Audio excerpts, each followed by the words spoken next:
Jananayagan ticket FDFS எப்படி book பண்ணலான்னு பார்க்கலாம். டிக்கெட் நியூ ஆப்குள்ளே போயிட்டு ஜனநாயகன் மூவி இருக்கும், அதை கிளிக் பண்ணிக்கோங்க. எல்லோரும் பண்ணுற மெத்தட் தான். ஸோ இப்போ என்ன பண்ணணுன்னா, ஸ்க்ரால் பண்ணி பாருங்கள், ஃபுல்லாக சோல்ட் அவுட் ஆகிருக்கும். எல்லா தேட்டர்ஸும் கொஞ்சம் தான் விட்டுருக்காங்க. ஸோ பேக் கொடுத்துட்டு அகெயின் என்ன பண்ணுங்கன்னா, சர்ச் பார் இருக்குல்ல டாப்பில் ரைட் கார்னர், அங்கே போயிட்டு ஜனநாயகன் அப்படின்னு சொல்லிட்டு டைப் பண்ணுங்கள். சேம் உங்களுக்கு ஜனநாயகன் அந்த போஸ்டர் வந்துடும். அதை கிளிக் பண்ணி உள்ளே போனீங்கன்னா அதே தேட்டர் அதே மாதிரி தான் சோல்ட் அவுட் ஆகிருக்கும். வேறு வழி தெரிலப்பா, நீங்கள் என்ன பண்ணுங்கள், பேக் ஸ்பேஸ் கொடுத்துட்டு வெளியே வந்துட்டு காலில் போயிடுங்க.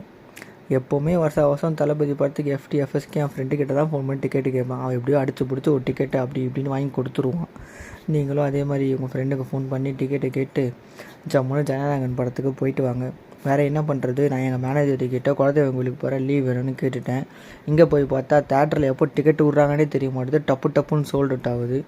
ஸோ எல்லாம் இந்த வழியை தேர்ந்தெடுத்துக்கோங்க. பை.